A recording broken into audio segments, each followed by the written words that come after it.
ஹல்லேலூயா. மறுபடியுமாக இந்த வேத பாட வகுப்பில் உங்களை சந்திப்பதில் மகிழ்ச்சி அடைகிறேன். கடந்த வாரத்தில் நம்ம மத்தேயு 22ஆம் அதிகாரம் 1லிருந்து 22 வசனங்கள் வரைக்கும் நம்ம தியானித்தோம். ராஜாவின் விருந்துக்கு யார் யாரெல்லாம் பாத்திரவான்கள் அல்ல அப்படின்னு பார்த்தோம். அதுக்கப்புறம் வார்த்தை என்கிற பொறியில் நம்ம எப்படி சிக்கிக்கொள்ளாமல் இருக்கணும் அப்படின்றத குறித்து நம்ம கடந்த வாரத்தில் நம்ம தியானித்தோம். இந்த வாரத்தில் நம்ம தியானிக்க போகிறது என்ன அப்படின்னா, மத்தேயு 22ஆம் அதிகாரம் 23லிருந்து 33 வரைக்கும் உள்ள வசனங்களை நம்ம தியானிக்க போகிறோம். இந்த பகுதியில் எதை குறித்து நம்ம தியானிக்க போகிறோன்னா, சதுசேயர்கள் இயேசுவிடம் கேட்ட கேள்வியை தான் இந்த பகுதியில் அடங்கியிருக்கு. மத்தேயு 22 23லிருந்து 33 வரைக்கும் இந்த சதுசேயர்கள் என்ன பண்ணுறாங்கன்னா, உயிர்த்தெழுதலை குறித்து ஆண்டவர்கிட்ட என்ன பண்ணுறாங்க, ஒரு கேள்வி எழுப்புவதை தான் இங்கே பார்க்குறோம். ஸோ முதல்ல நம்ம என்ன பார்க்க போகிறோன்னா, சதுசேயர்னா யார் அப்படின்றத குறித்து நம்ம பார்க்க போகிறோம். இந்த சதுசேயர்கள் என்னென்னா, அவங்க ஒரு மத பிரிவை சார்ந்தவர்கள். பரிசேயர்களை போல் இவங்களும் என்னதான் ஒரு மதத்தை சார்ந்த ஒரு பிரிவினராக இவங்க காணப்படுறாங்க. பெரும்பாலும் இவங்களை பார்த்தா எல்லாருமே எப்படின்னா ஆசாரியர்களாக தான் காணப்பட்டாங்க. அதே மாதிரி அந்த டைமில் இவங்க ரொம்ப செல்வாக்கு மிக்கவர்களாக, அதாவது செல்வந்தர்கள் இடத்துல ரொம்ப செல்வாக்கு உள்ள ஒரு பர்சன்ஸாக யார் இருந்தாங்கன்னா இந்த சதுசேயர் தான். ரொம்ப கொஞ்சம் பேராக இருந்தாலும் அவங்க மெஜாரிட்டி யாருன்னா ஆசாரியர்களாக இருந்தாங்க. அது மட்டும் இல்லாமல் இவங்க யாரோட நட்பாக இருந்தாங்கன்னா, ரோமர்களோடும் ஏரோதியர்களோடும் என்ன பண்ணாங்கன்னா இவங்க ரொம்ப நட்பாக இருந்தாங்க. இப்படி நட்பாக இருக்கிறதுனால அவங்க என்னென்னா, அவங்க எல்லாரும் ஆசாரியர்கள் தான். யூதர்களுக்குன்னு ஒரு தலைமை சங்கம் இருந்தது. அந்த தலைமை சங்கத்துக்கு தலைவராக ஏற்படுத்துறதுக்கு யாரை யூஸ் பண்ணிக்கிட்டாங்கன்னா, இந்த சதுசேயர்களை தான் அந்த யூதர்கள் இருக்கிற அந்த தலைமை சங்கத்துக்கு இவங்கள தான் என்ன பண்ணாங்கன்னா பிரதான ஆசாரியராக எலெக்ட் பண்ணதாக வரலாறு சொல்லுது. ஸோ இந்த பிரதான ஆசாரியர்களாக இருந்தவங்க இயேசுவின் காலத்தில் இருந்தவங்க காய்பா அப்படின்னு நம்ம பார்க்குறோம்ல. இந்த காய்பாவும் எந்த பிரிவினரை சார்ந்தவர்னா சதுசேயரை சார்ந்தவர் தான். ஸோ இவங்களோட பிலீஃப்ஸ்லாம் பார்த்திங்கன்னா, இவங்க பரலோகம், அப்புறம் நரகம், தேவதூதர்கள், உயிர்த்தெழுதல் இதெல்லாம் இல்லை. இதெல்லாம் அவங்களுக்கு நம்பிக்கை இல்லாமல் இருந்தாங்க. அது மட்டும் இல்லை, இவங்க எதை தான் ரொம்ப நம்பினாங்கன்னா, மனித பகுத்தறிவு, ஹியூமன் ரீசனிங்கை தான் அவங்க ரொம்ப நம்பினாங்க. அதாவது நல்லதையோ தீயதையோ தெரிந்தெடுக்கிற சுதந்திரத்தோடு தான் மனுஷன் படைக்கப்பட்டிருக்கான்.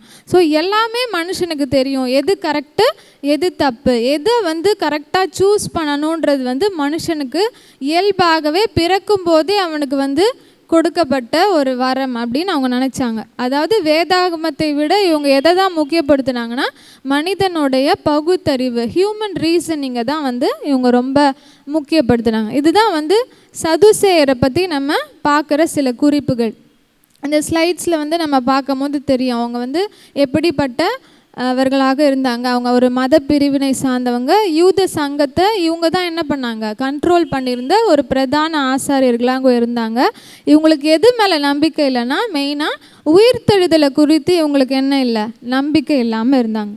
இந்த 22 அதிகாரத்தில் 23லிருந்து 33 வசனங்களை நீங்கள் வாசித்து பார்த்தீங்கன்னா, அங்கே என்ன ஸ்டோரி அப்படின்னு நீங்கள் பார்த்தீங்கன்னா, மோசேயோடைய வார்த்தைகளை இவங்க என்ன பண்ணுறாங்கன்னா மேற்கோள் காட்டுறாங்க. மோசேயோடைய வார்த்தைகளை மேற்கோள் காட்டி, அதாவது உபாகமம் 25ஆம் அதிகாரம் 5லிருந்து வசனங்களை நீங்கள் வாசிக்கும் போது அவர் மோசே நிறைய மேரேஜ் லாஸ் என்ன பண்ணியிருக்காரு, கொடுத்துருக்குறாரு. அந்த லாஸை இவங்க என்ன பண்ணுறாங்கன்னா மேற்கோள் காட்டி, இந்த மாதிரி ஒரு ஃபேமிலியில் 7 சகோதரர்கள் இருந்தாங்க.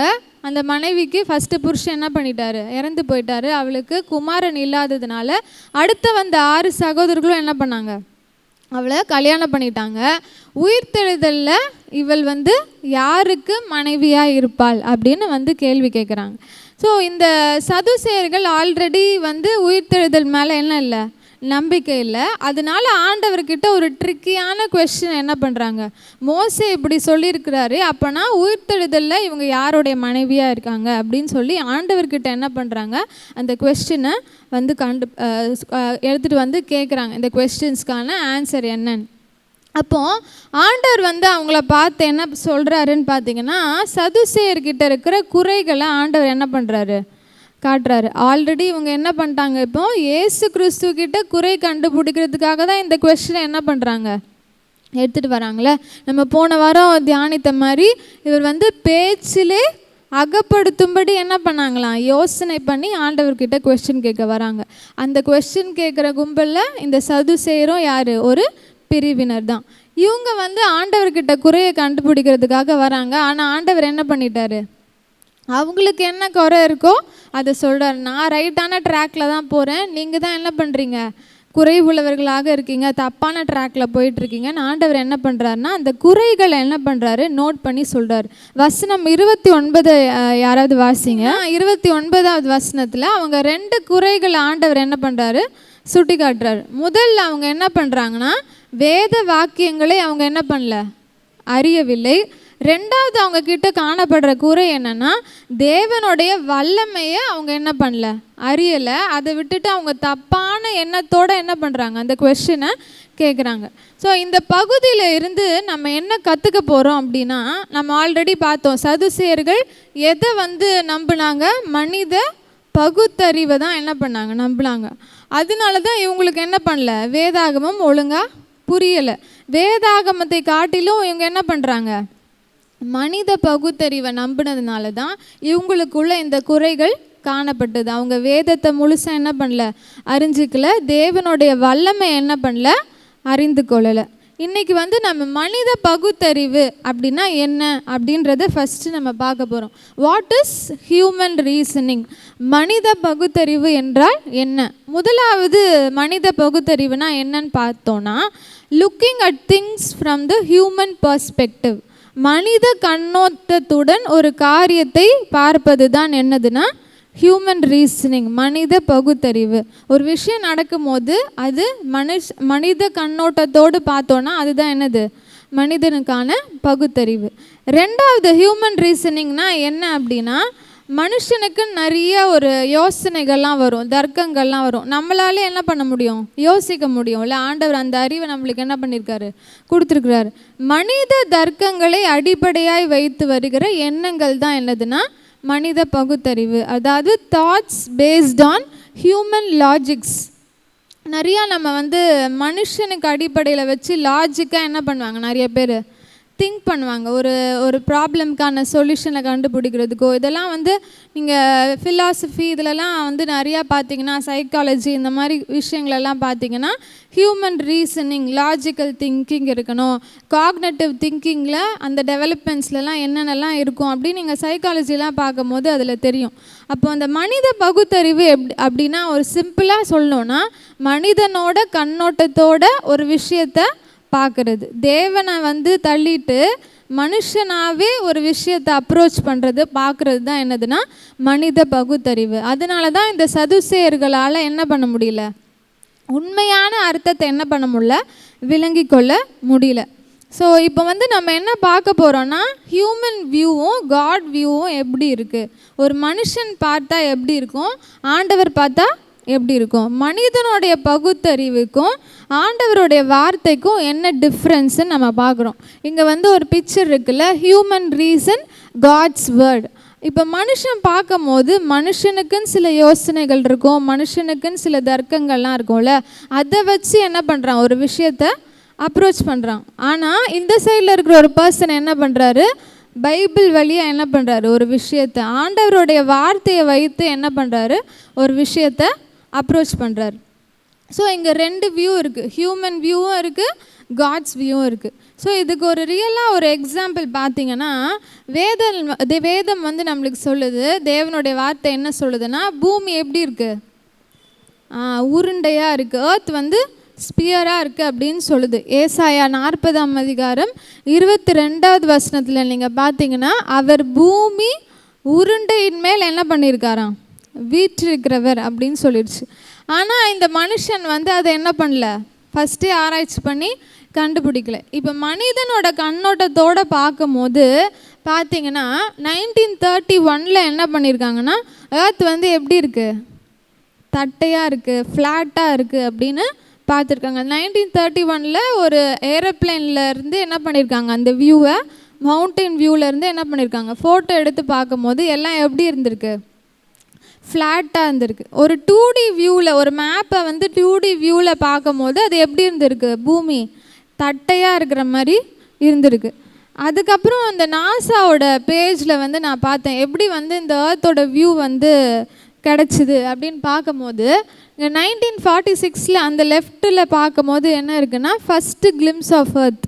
அதாவது நார்மலாக என்ன அப்போ தான் வந்து தெரியுது ஓரளவுக்கு என்ன பண்ணுது, உருண்டையாக இருக்கிறது. அதுக்கப்புறம் 1960 1970க்கு அப்புறம் தான் ஏர்த்தோடைய உண்மையான ஒரு உருவமே என்ன பண்ணுது, அவங்களுக்கு தெரியுது. அது வந்து உருண்டையாக தான் இருக்குது அப்படின்னு என்ன பண்ணாங்க, கண்டுபிடிச்சாங்க. இதுலேருந்து நீங்கள் பார்த்தீங்கன்னா தேவனுடைய வார்த்தைக்கும் மனுஷனுடைய அந்த பகுத்தறிவை யூஸ் பண்ணி மனுஷன் பார்க்குறதுக்கும் எவ்வளோ வித்தியாசம் இருக்குல்ல. ஸோ இதில் வந்து நீங்கள் பார்த்தீங்கன்னா அந்த ரிசோர்ஸ் வந்து நான் எதுலேருந்து எடுத்தேன்னா, நாசாவோட ஆர்டிக்கல் வந்து என்னென்னா 90 years of changing views of Earth. 90 வருடங்களுக்கு கிட்டத்தட்ட நம்மளுடைய பார்வை, பூமியை குறித்த நம்ம பார்வை எப்படி வந்து மாறிக்கிட்டே இருக்குது அப்படின்னு சொல்லி அந்த ஆர்டிக்கலில் ஃபஸ்ட்டு ஸ்டார்டிங்லேருந்து என்ன பண்ணியிருக்காங்க, கொடுத்துருக்காங்க. அதில் லாஸ்ட்டு பார்ட்டில் என்ன சொல்லியிருக்காங்கன்னா, இந்த மாதிரி ஃபோட்டோகிராஃப்ஸ் வந்து என்ன பண்ணுதான், 90 வருஷங்களுக்கான நம்மளுடைய பர்ஸ்பெக்டிவை, நம்மளுடைய கண்ணோட்டத்தை என்ன பண்ணுதான், ஒரு நார்மலாக ஒரு ஃபோட்டோகிராஃபை மாற்றிக்கிட்டே இருக்குது அப்படின்னு சொல்லி கன்க்ளூட் பண்ணியிருக்காங்க. ஸோ அப்போ மனிதனுடைய பகுத்தறிவை யூஸ் பண்ணி சில விஷயங்களை என்ன பண்ண முடியாது, புரிந்து கொள்ள முடியாது. இந்த சதுசேயர்கள் என்ன பண்ணாங்கன்னா, மனுஷனுடைய பகுத்தறிவை தான் என்ன பண்ணாங்க, யூஸ் பண்ணாங்க. தேவனுடைய வார்த்தை அதனால் என்ன பண்ண முடியல, அவங்களால விளங்கி கொள்ள முடியலை. அப்போது ஒரு ஸ்பிரிச்சுவல் லைஃப், ஒரு ஆவிக்குரிய வாழ்க்கைக்கு மனிதனுடைய பகுத்தறிவு ஏன் ஆபத்தாக இருக்குது அப்படின்னு ஒரு 4 விஷயங்களை நம்ம என்ன பண்ண போகிறோன்னா பார்க்க போகிறோம். ஸோ என்ன பார்க்க போகிறோம், why human reasoning is danger for spiritual life. மனித பகுத்தறிவு ஏன் ஆவிக்குரிய வாழ்வில் ஆபத்தானது அப்படின்னு வந்து ஒரு 4 விஷயங்களை குறித்து நம்ம பார்க்க போகிறோம். முதலாவது பார்த்தீங்க அப்படின்னா, மனித பகுத்தறிவு தேவனுடைய வார்த்தையை என்ன பண்ணுமா, தவறாக புரிந்து கொள்ளும். அதாவது காட்ஸ் வேர்டை அது மிஸ்இன்டர்பிரேட் பண்ணி நம்ம தப்பாகவே அதை என்ன பண்ணோம், யோசிக்க வைக்கும். உதாரணத்துக்கு பார்த்தீங்கன்னா, உபாகமம் 25:5-10 வரைக்கும் தான் இவங்க என்ன பண்ணுறாங்க, அந்த சதுசேர் மேற்கோள் காட்டுறாங்க. மோசே இந்த மாதிரி சொல்லியிருக்கிறாரு. மோசே கொடுத்த கட்டளை உலகத்துக்கானதா இல்லை பரலோகத்துக்குரிய வாழ்க்கைக்கானதா? அது உலக பிரகாரமான ஒரு திருமண வாழ்க்கைக்காக என்ன பண்ணுறாரு ஆண்டவர், மோசே மூலமாக ஒரு கட்டளை கொடுத்துருக்கிறாரு. இவங்க என்ன பண்ணிட்டாங்கன்னா, இந்த சதுசேயர் மனுஷனுடைய பகுத்தறிவை யூஸ் பண்ணி மனுஷனுடைய ஆங்கிள்லே செஞ்சுட்டு என்ன நினச்சிட்டாங்கன்னா, இதுக்கும் பரலோக வாழ்க்கைக்கும் என்ன இருக்குது, சம்மந்தம் இருக்குது. ஸோ உலகத்தில் எப்படி நம்ம வாழ்கிறோமோ அதே போல் தான் பரலோக வாழ்க்கையும் இருக்கும்னு என்ன பண்ணிட்டாங்க, இவங்களாவே யூகிச்சு என்ன பண்ணிட்டாங்க, அதை தப்பாக புரிஞ்சுக்கிட்டாங்க. இன்னொரு உதாரணம் பார்த்தீங்கன்னா, மத்தேயு 16:5-11 வசனங்கள், இதெல்லாம் நம்ம தியானிச்சிருக்கோம். சீஷர்கள் வந்து என்ன பண்ணுறாங்கன்னா, அக்கறைக்கு போகிறதுக்கு என்ன பண்ணுறாங்க, படகுல ஏறி வரும்போது என்ன கொண்டு வரலன்னா, அப்பங்களை என்ன பண்ணல, கொண்டு வரல. அப்போ ஆண்டவர் வந்து என்ன சொல்கிறாருன்னா, இயேசு அவர்களை நோக்கி, பரிசேயர் சதுசேயர் என்பவர்களுடைய புளித்த மாவை குறித்து எச்சரிக்கையாக இருங்கள். இது வந்து மத்தேயு 16:5-11 வரைக்கும் இருக்குது.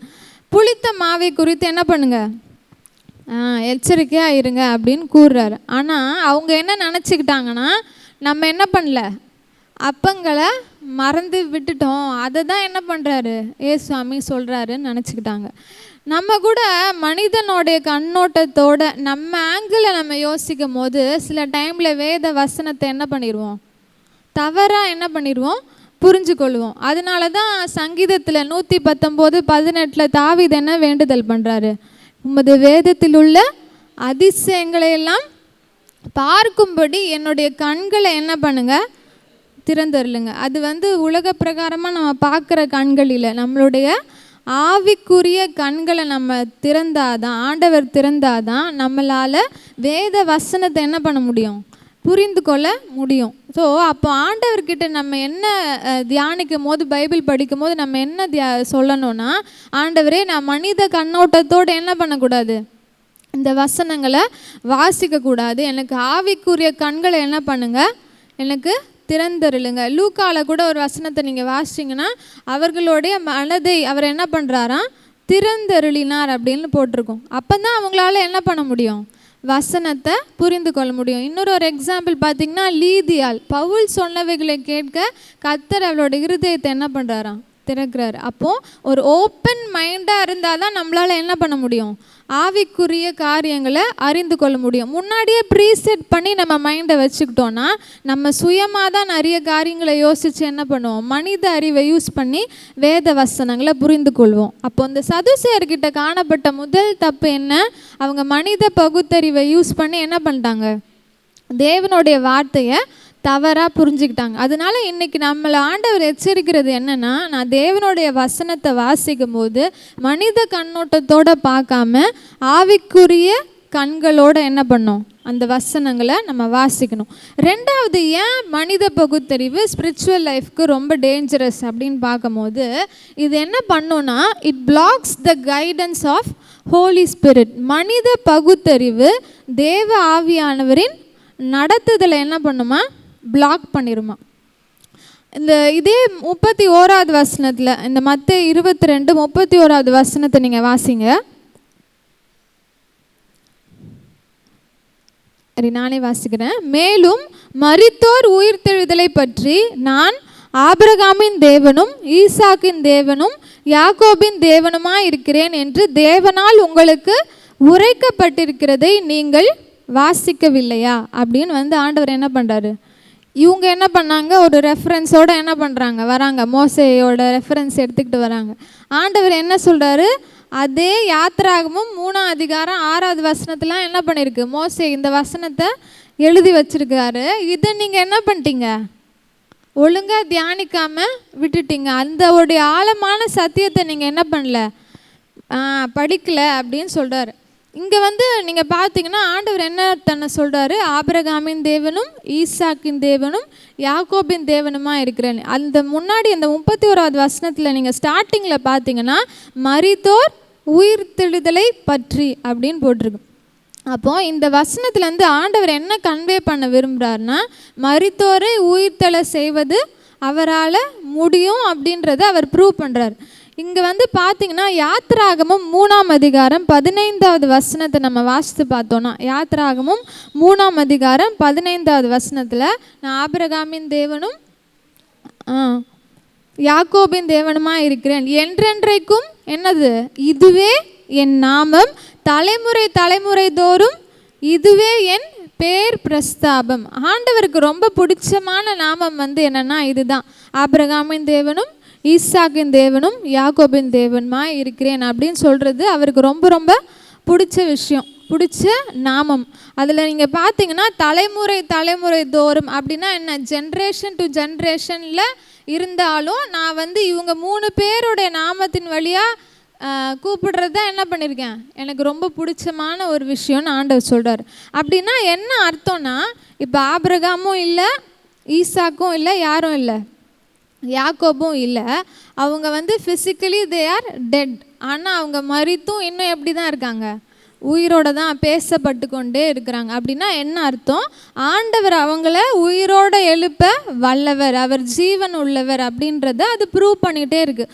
ஆண்டவருடைய உயிர்த்தெழுதலின் வல்லமையை தான் அந்த இடத்துல என்ன பண்ணுறாரு, ஆண்டவர் அங்கே குறிப்பிடுகிறத நம்ம பார்க்கலாம்.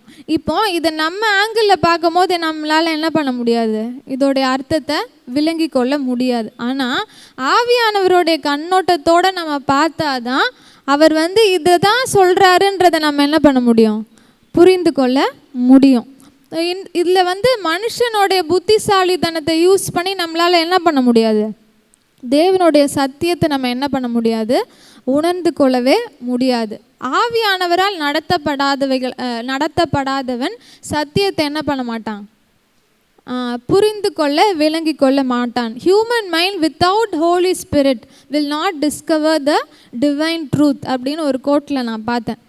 இதுக்கு இன்னொரு ஒரு உதாரணம் பார்த்துக்கிட்டிங்கன்னா, மார்க்கு 2ஆம் அதிகாரம் 6-7 வசனங்கள். மார்க்கு 2 6-7 வரைக்கும் நீங்கள் பார்த்தீங்கன்னா, அங்கே வேத பாரகளில் சிலர் என்ன பண்ணுறாங்கன்னா, இயேசு கிறிஸ்து பாவங்களை மன்னிக்கிறாரு, அங்கே ஒரு பர்சனுக்கு பாவங்களை மன்னிக்கிறாரு.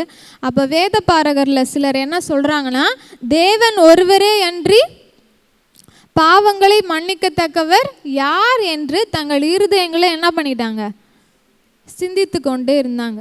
இவங்களுக்கெல்லாம் என்ன சிந்தனை இருந்துச்சுன்னா, மேசியா அப்படின்னா இப்படி தான் இருப்பார் அப்படின்னு இவங்களே என்ன பண்ணிட்டாங்க, ஒரு ஏற்கனவே ஒரு சிந்தனை என்ன பண்ணிட்டாங்க, மனசில் வச்சுட்டாங்க. ஒரு அசம்ஷன்ஸ், மேசியானா இப்படி தாங்க இருப்பார் அப்படின்னு இவங்களாவே என்ன பண்ணிட்டாங்க, தீர்மானிச்சுக்கிட்டாங்க தங்களுடைய மனதில். அதனால கிறிஸ்து பாவத்தை மன்னித்த உடனே இவங்களுக்கு என்ன ஆயிடுச்சு, அதை ஏற்றுக்கொள்கிற மனசு இல்லை. கிறிஸ்து என்னப்பட்ட மேசியா பாவத்தை மன்னிக்கிறதுக்கு எல்லா அதிகாரமும் படைத்தவர் அப்படின்றத அவங்க என்ன பண்ணல, யோசிக்கவே இல்லை. அப்போது இவங்களாம் என்ன கண்ணோட்டத்தோடு தான் அந்த வசனத்தை அவங்க தியானிச்சிருக்காங்க, மனுஷ கண்ணோட்டத்தோடு தான் தியானிச்சிருக்காங்க. அப்போ மேசியான்றது ஒரு ராஜாவாக அவர் நம்மளுக்கு வருவார், ரோமர்கள் கையிலேருந்து நம்மளை என்ன பண்ணுவார், காப்பாற்றுவார் அப்படின்றத மட்டும்தான் அவங்க என்ன பண்ணிட்டாங்க, நினச்சாங்களே தவிர அவர் பாவத்திலிருந்தும் விடுதலையாக்க கூட வல்லவர் அப்படின்றத அவங்க என்ன பண்ணல, யோசிக்கலை. நிறைய நேரங்களில் நம்மளும் என்ன பண்ணுறோன்னா, இந்த மாதிரி சிந்தனைகளில் நம்ம மனசில் வச்சுட்டு, இதெல்லாம் ஏற்கனவே எனக்கு தெரிஞ்ச சத்தியம் தானே, இதில் என்ன புதுசாக சொல்ல போகிறாங்கன்னு என்ன பண்ணுறது இல்லை, அதை நம்ம கேட்குறதே இல்லை. இப்போ நம்ம உதாரணத்துக்கு சாமுவேல் கதையை நம்ம சொல்கிறோன்னா, ஏலி இத்தனை தடவை கூப்பிட்டாரு, அதுக்கப்புறம் திரும்ப போய் கத்தாவே சொல்லும் மடியன்னு கேட்கிறேன்னு சொல்கிறார். இதே தான் திரும்ப ஏதாவது ஒரு மெசேஜில் நம்ம கேட்கும் போது, இதெல்லாம் ஆல்ரெடி நம்ம கேட்டாச்சு, புதிய சத்தியம் என்ன வரப்போகுது அப்படின்னு நம்ம என்ன பண்ணிடுறோம், நம்மளாவே இமேஜின் பண்ணிவிட்டு அந்த புதுசாக வர ஆண்டவருடைய நடத்துதலை நம்ம என்ன பண்ணுறோம், ஏற்றுக்க முடியாதபடி நம்மளுடைய மனுஷனுடைய கண்ணோட்டத்தோட மனுஷனுடைய அசம்ஷன்ஸை யூஸ் பண்ணி நம்மளால் ஆவிக்குரிய வசனங்களை என்ன பண்ண முடியல, ஃபுல்லாகவே தெளிவாக என்ன பண்ண முடியல, படிக்க முடியல. தானியேலை இதுக்கு ஒரு எக்ஸாம்பிளாக பார்த்தீங்கன்னா, மனுஷ ஞானத்தோட யாராலையும் என்ன பண்ண முடியல, அந்த நேபுகாத் நேச்சாரோடைய தரிசனத்தை என்ன பண்ண முடியல, விளங்கி கொள்ள முடியல. ஆனால் தேவ ஆவியானவரால் தான் தானியேல் என்ன பண்ணார், அந்த தரிசனத்தோடைய அர்த்தத்தை என்ன பண்ணுறாரு, புரிஞ்சுக்கிறார்ல.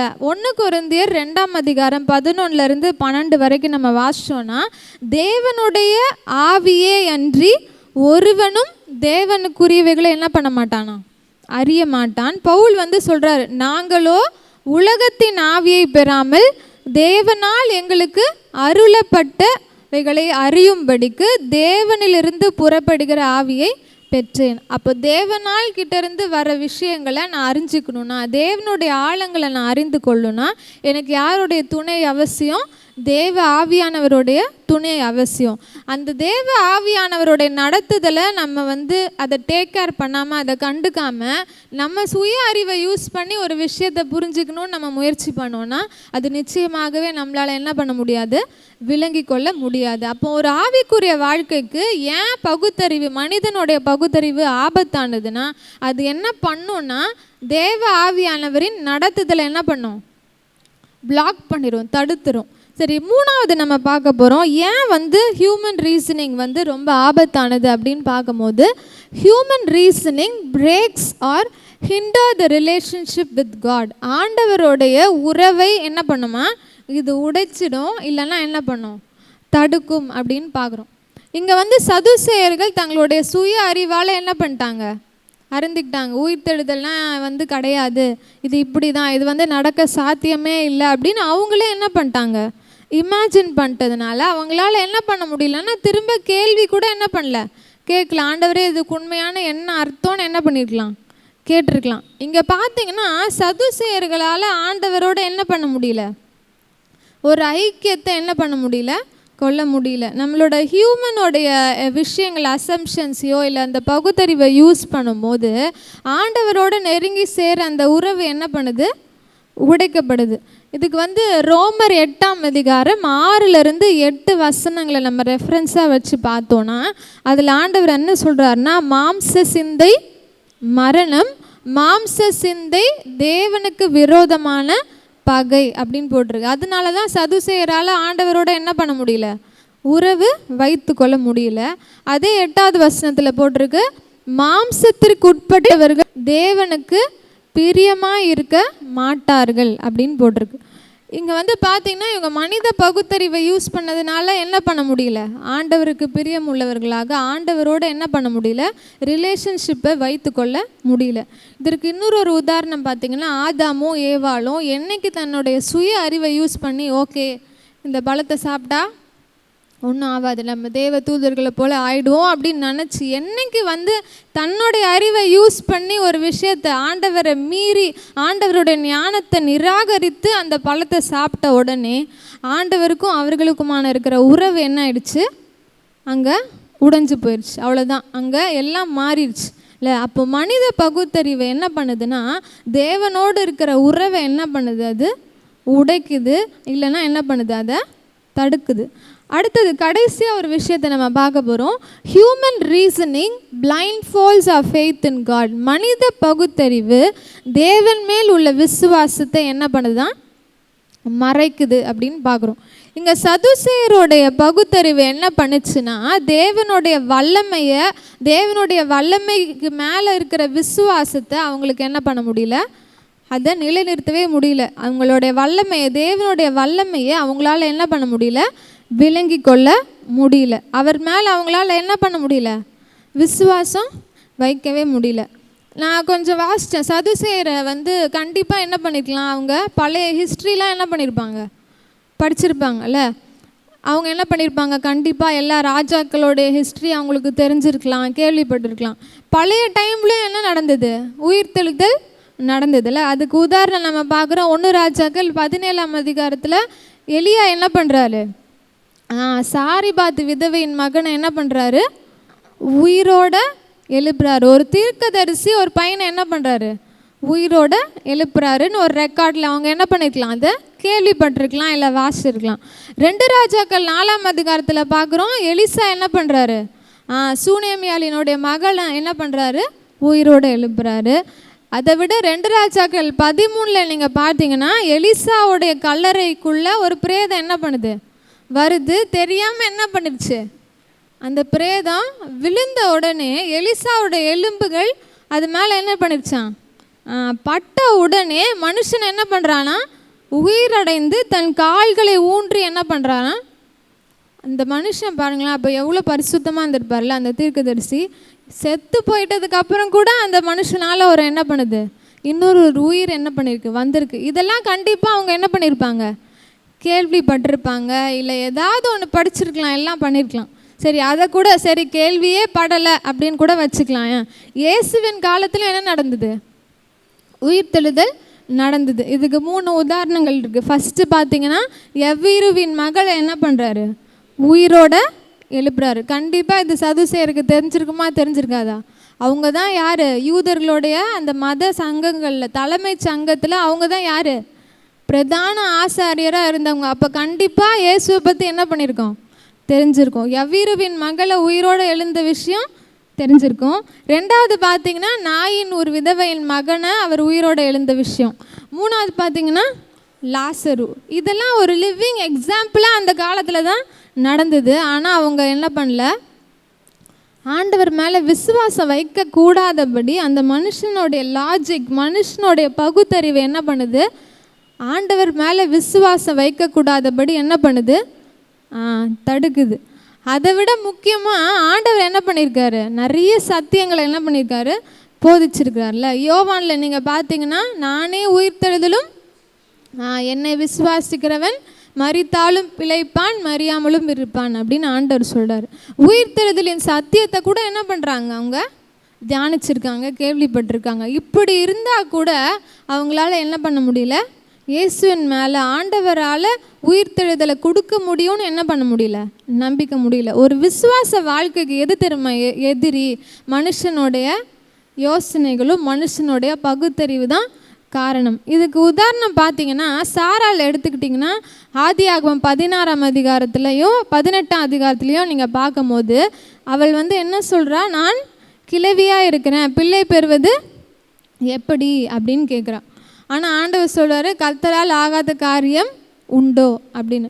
நிறைய நேரத்தில் நம்மளும் சூழ்நிலைகளை பார்த்து என்ன பண்ணிடுறோம்னா, நம்மளாவே அசம்ஷன் பண்ணி இதெல்லாம் நடக்க வாய்ப்பே இல்லை நம்ம என்ன பண்ணிடுறோம், நினச்சிடுறோம். நம்மளுக்கு தெரியும் நம்ம ஆண்டவர் யாருன்னு நமக்கு தெரியும், அவர் எப்படிப்பட்ட வல்லமை உள்ளவரும் தெரியும். ஆனால் ஒரு சிச்சுவேஷன் வந்துட்டதுக்கு அப்புறம் அவ்வளோதான், இதுக்கு மேலே நம்மளால் ஒன்றுமே பண்ண முடியாதுன்னு நம்ம என்ன பண்ணிடுறோம், நினச்சிக்கிறோம்.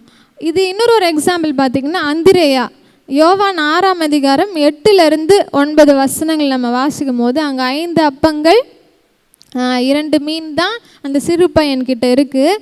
இவ்வளோ பேருக்கு அது என்ன பண்ணாது, ஆனாலும் அவைகள் இத்தனை ஜனங்களுக்கு எம்மாத்திரம் அப்படின்னு சொல்கிறாங்க. ஆனால் ஆண்டவருடைய கண்ணோட்டத்தில் அவன் என்ன பண்ணல, பார்க்கல. இத்தனைக்கும் அவன் கூட இருந்த ஒரு சீஷன் தான். நிறைய விட்னஸ் பண்ணியிருப்பான், நிறைய சாட்சி என்ன பண்ணியிருப்பான், கேட்டிருப்பான், பார்த்துருப்பான். ஆனால் அவனால் கூட என்ன பண்ண முடியல, இயேசுவால் இது முடியும் அப்படின்னு என்ன பண்ணலாங்க. நிறைய டைமில் நம்ம என்ன பண்ணிடுறோம்னா, ஹியூமன் பர்ஸ்பெக்டிவ்லேயே நிறைய விஷயங்களை என்ன பண்ணுறோம் பார்த்துட்டு நம்ம விசுவாச வாழ்க்கையில் என்ன பண்ண மாட்டோம், வளர விடாதபடி தடுக்குது. இந்த மாதிரி இந்த 4 விஷயங்களை நம்ம தியானித்தோம்ல, அதனால தான் ஆண்டவர் என்ன சொல்கிறாருன்னா, மனித பகுத்தறிவை ஆபத்தானதுன்னு சொல்கிறார். ஒரு ஆவிக்குரிய வாழ்க்கைக்கு தேவனுடைய ஞானத்தை தான் நம்ம என்ன பண்ணோம், சார்ந்திருக்கணும். அப்பொழுது தான் இந்த சதுசேயரை போல் நம்ம என்ன பண்ண மாட்டோம், தேவனுடைய வசனத்தை அறிந்து கொள்ளாமல் புரிந்து கொள்ளாமல் நம்ம என்ன பண்ண மாட்டோம், இருக்க மாட்டோம். வேத வாக்கியங்களை நம்ம என்ன பண்ணுவோம், நன்றாக அறிந்து கொள்வோம். தேவனுடைய வல்லமையும் நன்றாய் அறிந்து கொள்வோம். அப்போது ஒரு மனித பகுத்தறிவு ஆவிக்குரிய வளர்ச்சிக்கு, ஆவிக்குரிய வாழ்க்கைக்கு ஆபத்தானது. ஒரு 4 பாயிண்ட் நம்ம பார்த்தோம். ஃபஸ்ட்டு மனித பகுத்தறிவு தேவனுடைய வார்த்தை என்ன பண்ணும், தவறாக புரிந்து கொள்ள முடியும். அதனால் நம்ம மனித கண்ணோட்டத்தோடு வசனத்தை வாசிக்காமல் ஆவிக்குரிய கண்களோடு நம்ம என்ன பண்ணோம், அந்த வசனத்தை வாசிக்கணும். 2வது பார்த்திங்கன்னா, மனித பகுத்தறிவு தேவ ஆவியானவரின் நடத்துதலை தடுக்கும். அப்போ நம்ம ஆவியானவருக்கு நம்மளை என்ன பண்ணணும், விட்டு கொடுக்கணும். அவருடைய கண்ட்ரோலுக்கு கீழே நம்ம விட்டு கொடுக்கும் போது அநேக சத்தியங்களை, மறைந்திருக்கிற சத்தியங்களை நமக்கு என்ன பண்ணுவார், ஆண்டவர் சொல்லி கொடுப்பார். 3வது பார்த்திங்கன்னா, மனித பகுத்தறிவு தேவனோடு உள்ள உறவை உடைக்கும். அப்போது நம்ம என்ன பண்ணோன்னா, ஆண்டவர் மேலே நம்ம முழு சிறு பிள்ளையை போல் ஆகாவிட்டால், அப்படின்னா என்ன அர்த்தம்னா, பிளைண்ட் ஃபோல்டட் ஃபெய்த்து தான் அந்த குட்டி பிள்ளைங்களுக்கு இருக்கும். அப்படியே நம்புவோம் நம்மளை. அப்போ அந்த மாதிரி நம்ம என்ன பண்ணோம், ஆண்டவர் மேலே நம்பிக்கை வைக்கணும். கண்மூடித்தனமாக என்ன பண்ணுறது, நம்புறது அப்படின்னு அர்த்தம். 4வது பார்த்திங்கன்னா, மனித பகுத்தறிவு தேவன் மேல் உள்ள விசுவாசத்தை என்ன பண்ணுமா, மறைக்கும். அப்போ என் விசுவாச வாழ்க்கையில் நான் வளரணும், என் ஆவிக்குரிய வாழ்க்கையில் வளரணும்னா மனித பகுத்தறிவை விட நான் எதை சார்ந்திருக்கணும்னா, தேவனுடைய ஞானத்தையும் தேவனுடைய அறிவையும் நம்ம என்ன பண்ணோம், சார்ந்திருக்கும் போது இந்த சதுசேயரை போல் நம்ம வேத வாக்கியங்களை அறிந்து கொள்ளாமல் என்ன பண்ண மாட்டோம், இருக்க மாட்டோம். தேவனுடைய வல்லமையை நன்றாய் புரிந்து கொள்வோம்.